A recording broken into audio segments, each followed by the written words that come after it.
So maayong adlaw sa tanan, nagtan-aw karon. So ako pala si CJP Tumuling o mag-discuss ta about sa Introduction to Programming, Module 1. So let us start. So mo na ting overview sa atong topics. What is programming, flowchart, pseudocode, InfoChart, IDE, Java and Python installation, and let us start here. So what is programming? So ang programming mao ni ang process paghatag computer og instructions para iya ning buhaton. So in order na makasabot si computer sa imong gisugo or imong gi-instruct, kailangan nimo siya i-communicate through programming language like Python, Java, C++, and more. So kanila lang akong na diriya. So alam. So unsaon pag-implement sa programming. So kanang pag-implement akong kasabot ana is like nang unsaon pagpasabot sa uban unsa na imong gibuhat sa imong program. So ang way ana pagpasabot sa ila is through flowchart, through InfoChart, through pseudocode, through IDE, and more. So diri next slide, you have the flowchart. So a flowchart is a visual diagram that represents a process, algorithm, or workflow step by step using symbols and arrows. It helps in understanding, deciding, and documenting a program or system logically. So, mo niya mga symbols sa flowchart. The oval represents start to end. The arrow represents a connector to show relationship between the representative shapes. The parallelogram represents input-output. The rectangle represents process. And the diamond represents decision. So, mao ni ang mga symbols para dali ra masabtan sa uban unsa imong gibuhat sa imo ang program. Langan yun siya step by step for more understanding. So, kung magamit ta og flowchart, kailangan magita og diagram maker.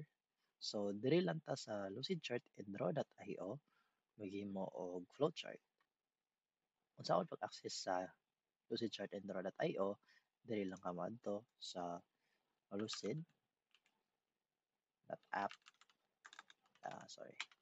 lucid.app, and then new blank document, and then create a document anyway.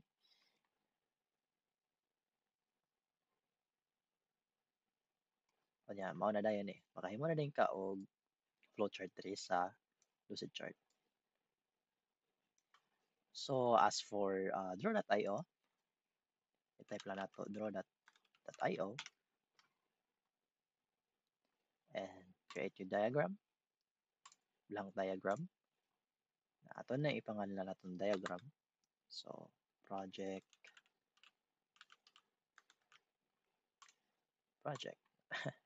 So makahimo na din ta og flowchart sa draw.io.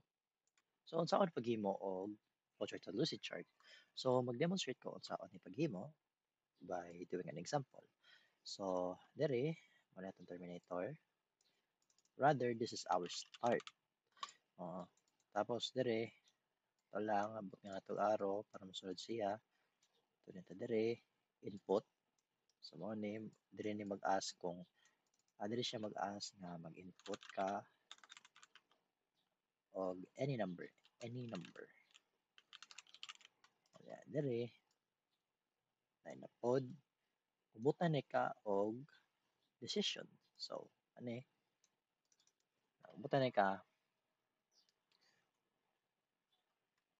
number is less than 0.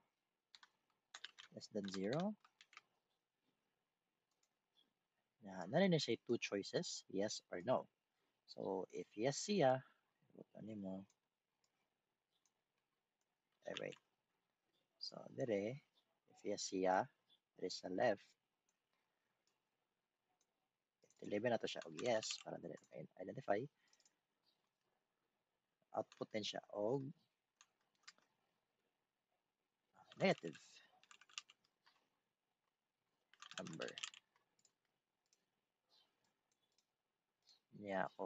kuan siya, kung no siya,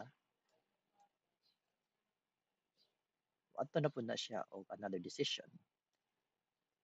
So, kay wala man na met iyang requirements na di man siya kuan, di man siya less than zero. So, there na po sa another decision where number is greater than zero. So, if number is greater than zero, na po na siya two choices, true, false, or yes or no, rather. So, dere, ano po ni iyang output, positive number.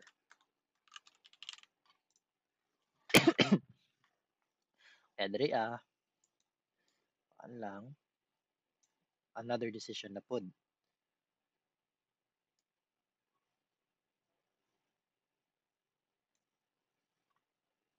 Oh, wait, no, rather, I mean, kung no siya, rather, wala na siya, display na siya zero. That's what I mean. So, after that, ito lang siya i-connect para ito siya i-inline sa end. This is right here. Ano na yun?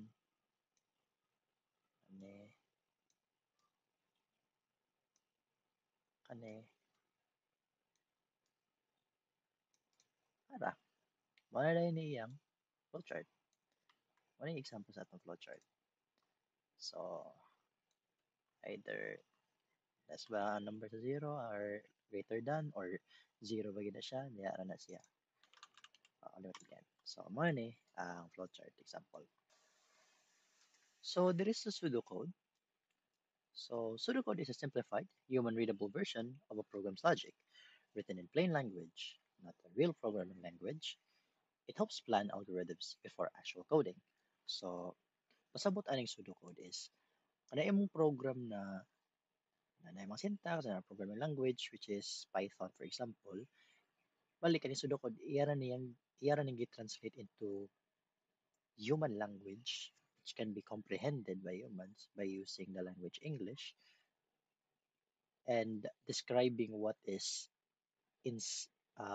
the process behind those lines of code to make it more understandable, especially to beginners. So, only ang example sa pseudocode. So, kung when maghimo ka og pseudocode, you can just use any software. Let's just say Notepad. Uh, you can even use your own IDE. Well, you can really save it, pero pwede nyo gamiton sa any language siya. And mao na yung example. So, begin, input, if, else, and if, end. So, sunod ani is input chart. So, an input chart is a simple table that breaks down a program into three key components: input, process, and output. So, kaning input, mauning gibutang nga data. So, gibali na sa nata sa program. So, mo ni iyang input na data. Input na data, ibali mag-input ka og number. So, example, let's just input the number 1. And then, mag-input mo sa 1, at tunay na mo sunod din siya sa process where nara po na siya part nga either i-calculate niya, i-calculate niya, either ikuan niya, ikuan ba niya, i-times ba niya or multiply, divide, ana. So, kahuman ana diya sa process, diretso din siya sa output where i-display na niya ang katong result. So, muna an example sa input chart. So, input any number. So, there you go. Then in process, check if the number is divisible by 2 with no remainder. So, if number is divisible by 2 and is equal to 0, then it's even. And if else, it's odd. So, pauman ana, at siya sa output, o ano na siya, display na siya. even or odd. So, mga na rin siya. So, there is IDE, Integrated Development Environment, is the workspace where programmers write, test, and refine their code. It's like a smart text editor with built-in tools to help you write instructions for the computer more efficiently. So, running IDE, this is where you implement your code kana kuan ka, himo na ka og mga instructions para sa computer para ilang buhaton. Gamiton nimo itong mga language which is Python, Java, C++, and more. So, an example ani mga IDE, mao ni ang PyCharm for Python, Apache NetBeans for Java. So, mao ni ang mga apps na gamiton if gusto ka mag-implement actual coding. Diri, magkuha na ta, install na ta sa Java and Python. So, atong gamiton karon is Apache NetBeans and uh, PyCharm. So, let us go. So, to find PyCharm, just search PyCharm on Google or just go to jetbrains.com and accept all. Tapos, ato din ka sa download. Kunya, imo din siya, i-click na ng download. Yan yung dapat sa HC Windows. And then, paglatanan nimo siya, ito mahuman lang. Tapos, kung may siya unverified file, imo na siya i-download. Para download. And, pagka download, i-open na nimo. So, sa pag-open, kailangan pa ka mag-configure ana. So, gamay lang po siya na configuration. Dili lang kayo siya kanang good configuration. So, pana mo na ang directory. Kunya, ang wato nimo ana, tukloko nimo ng PyCharm. Ano na stop shortcut. Tapos, papahawa na next na dayon ka. Next na pod. Kunya, magulat po ka para ma-install na gid siya. So, pagkahawa sa installation, i-click na nimo na ang finish. O i-click ra pod nimo na ang run PyCharm. Pwede ra pod nimo dili siya i-click. Pero for the sake of our tutorial, kailangan na to siya i-click. So, kung ana, kung na finish, open na yung IDE or PyCharm. So, natunan nato yung may and i-confirm nato ang user agreement, continue, kanya i-send anonymous statistics, kanya i-allow dayon pumunta na siya network access. Kaya diri ako ra skip import. So diri naging mga kong new project. So pag-test lang ta sa atong IDE. So ako ra gibuhat diri, ako lang gi-set ang location. So ang kaning location ako lang gi-rename na siya to my project. Kunya ako rin siya gi-create. So latanan na po. Wait lang. Ade, magawas na siya. My project. So ako lang gibuhat diri, akong kuan ang library. Akong new file diri as a plus na sign. So kuan out Python file na gibot na akong name. So my project. So that is my project.py.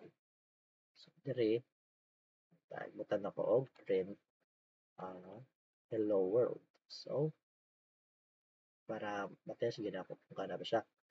So here it is. Para gid tigan na gid siya. So proceed na ta sa Apache NetBeans. So there is Apache NetBeans. I-search nimo Apache NetBeans and then ato na ka sa kani netbeansapache.org. So na-upload ko na nimo ning download diri sa taas. Kanya diri na ako gituplok sa Apache NetBeans Type 64. So diri tuplok ko nimo ni kani kaning file dito sa taas which is this one. So Nya ikuan dayon i-download dayon, download unverified file. Nya ulaton lang nato siya gamay hangtod sa mao man siyang download.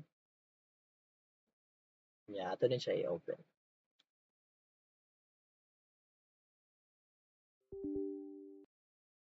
So, diri ulaton na nato.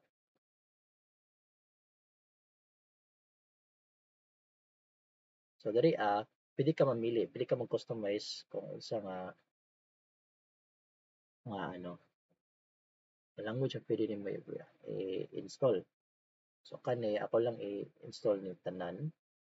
Pwede ra ka mamili, pwede nimo i-cross out ng ano, Java or PHP.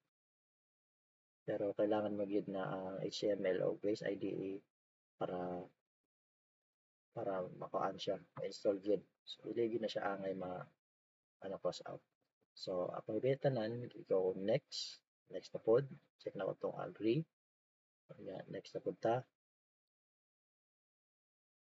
then wait na pod ta sa installation. And then finish. So open na ni siya. Kala siya i-open up through. Kanya ato din ta sa new project.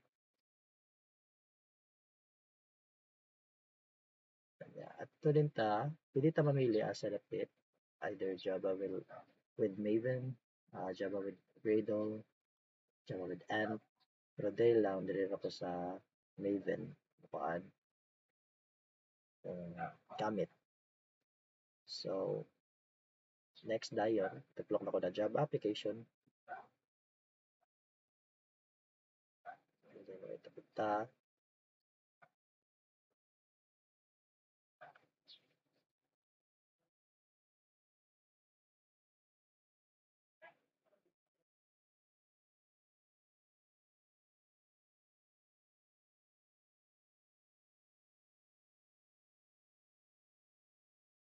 And then ako lang pud gi ano, gi-try og browse. Ako gi-redirect ang destination sa akong test codes na file. Pwede ra pod any file na mga ano i-redirect or pwede ra pod nimo ibuhat tong predetermined na file atong netbeans. So ako na pag ibuta ang project name tapos ato na ito sa finish. So diri ako na yung gitest ang code. So ako na gituplo. Either you can right click and press run. So diri ako lang gituplok ning play button which is still the run file.